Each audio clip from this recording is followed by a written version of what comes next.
Você já conheceu alguém tão obcecado pela própria imagem que poderia vender a alma para manter essa imagem?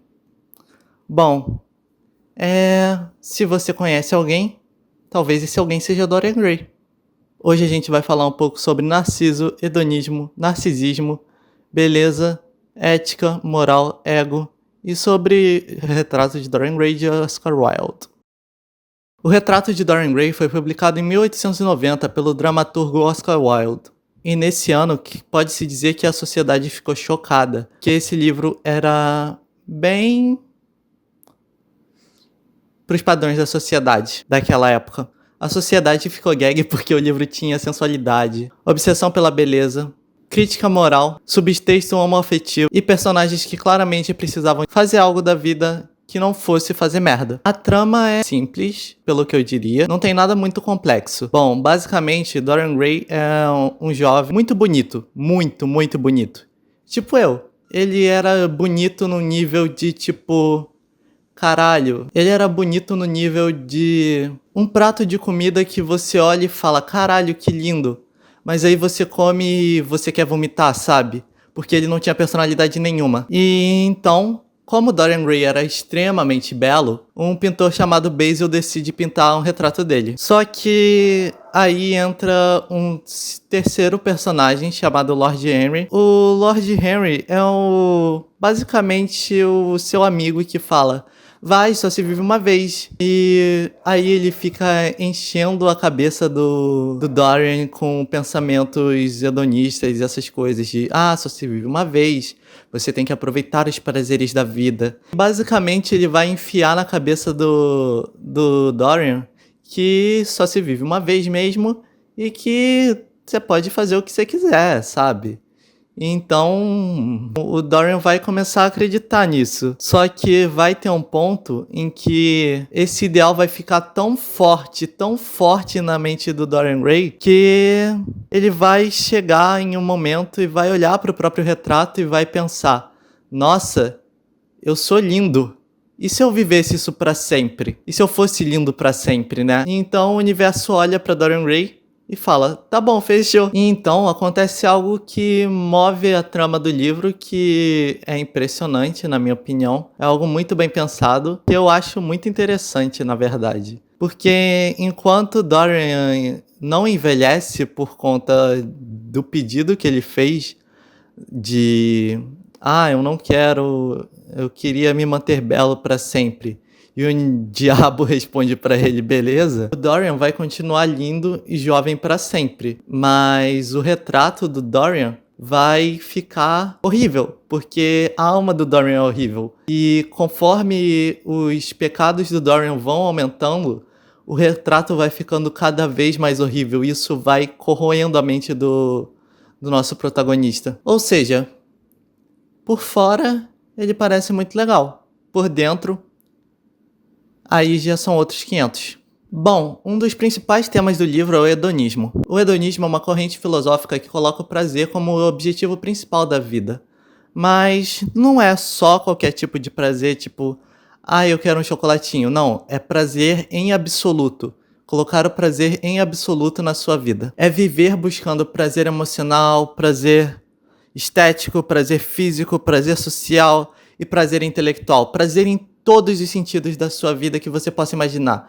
Você basicamente vai estar buscando pela felicidade eterna. Você é tipo um antidepressivo, só que sem ser um antidepressivo. E a ideia do Lord Henry é que se algo te dá prazer, por que não fazer, Dorian? E o Dorian pega essa ideia e transforma numa bomba nuclear. Porque ele se convence de que consequências não importam, ética é entediante, culpa é uma invenção social e de que é importante viver uma vida intensamente. Aí o Dorian vai virar aquela pessoa que vive dizendo: eu mereço ser feliz, enquanto isso tá fudendo a vida dos outros, fazendo todo mundo infeliz. E sinceramente, a gente ama isso. A gente ama fazer isso. Faz o que você quiser. Você não deve nada a ninguém. Se te faz feliz, tá certo. Mona, às vezes não tá certo. Às vezes você só tá sendo insuportável mesmo. E o retrato de Dorian Gray vai mostrar exatamente isso. Que quando o prazer vira religião, o ser humano começa a apodrecer. Para entender um pouquinho de Dorian Gray, a gente tem que falar um pouco no mito que ele foi inspirado, que é o mito do Narciso. Tipo, na mitologia grega, Narciso era basicamente muito lindo e todo mundo ficava gag dela gag quando via ele. Só que ele não dava bola pra ninguém, porque ele se achava superior a todo mundo, porque ele se achava muito belo, muito, muito belo. E todo mundo falava isso pra ele, então ele acreditava, né? Em um certo dia, ele vai encontrar águas tão cristalinas que simplesmente refletiam perfeitamente a imagem dele. E ele vai se curvar para essas águas e vai ficar encarando eternamente até morrer essas águas, né? Ele não consegue sair dali, ele não consegue amar ninguém, ele não consegue viver depois de encarar a si. Isso é engraçado até, você não conseguir viver depois de encarar a si, é algo que ele deveria ter levado para terapia, se tivesse terapia, né? Mas você não conseguir viver depois de enxergar a si é algo engraçado, eu acho. A gente tá sempre olhando pro nosso reflexo e falando, por favor, me amem, por favor, me deem curtidas. Eu também tô incluída nisso e não vou mentir. Mas, por favor, me amem, por favor, me deem curtidas. Então, Narciso e Dorian Gray vão ser basicamente duas faces da mesma moeda. Os dois vão desmoronar ao ver seu próprio reflexo. No caso, Dorian ao ver o seu próprio quadro. Ele ama a imagem dele. Ele ama tanto a imagem dele que ele não quer ser humano, ele quer ser perfeito. Ele quer ser aquela imagem perfeita, aquela que vai durar para sempre. E isso enlouquece Dorian Gray.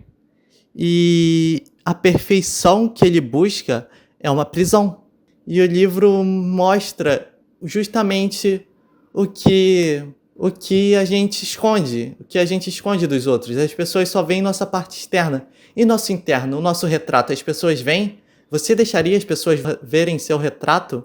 A sua parte mais feia, a sua culpa, o seu vazio, o seu horror, as suas entranhas, você deixaria as pessoas verem isso? Esse livro é bem perturbador porque ele mostra como a sociedade nos trata. Porque a gente é dividida entre os belos e os feios o tempo todo. E o Dorian tá no extremo dos belos. E ele se torna um objeto por causa disso. Por ser um objeto de desejo de todo mundo. E isso é muito triste. Todo mundo trata ele como a obra de arte, como o símbolo, como a juventude. Mas ninguém pergunta: como é que tá a cabeça dele? Como é que tá a cabeça dessa bicha? Bom, o final do livro é inevitável, né? Porque ninguém consegue fugir de si mesmo por tanto tempo. Dorian tenta esconder o retrato, tenta ignorar, né? Ele tenta continuar vivendo, só que não vai dar certo. A culpa continua crescendo, o horror continua crescendo, o quadro continua se corroendo e ele continua lá, lindo e jovem para sempre, mas uma pessoa horrível. Ele sabe que é uma pessoa horrível. Até que ele decide dar um fim na pintura. Ele esfaqueia o retrato e quem morre é ele. E o quadro voltou a ser belo. E isso é muito atual, isso é muito a gente, porque a gente vive tentando esconder nossos retratos em algum lugar. Só que eles sempre vão estar lá e a gente sempre vai achar eles e... ou alguém vai achar, né? Bom, talvez o fato mais assustador sobre Dorian Gray não seja o retrato, mas sim que todo mundo entende a tentação.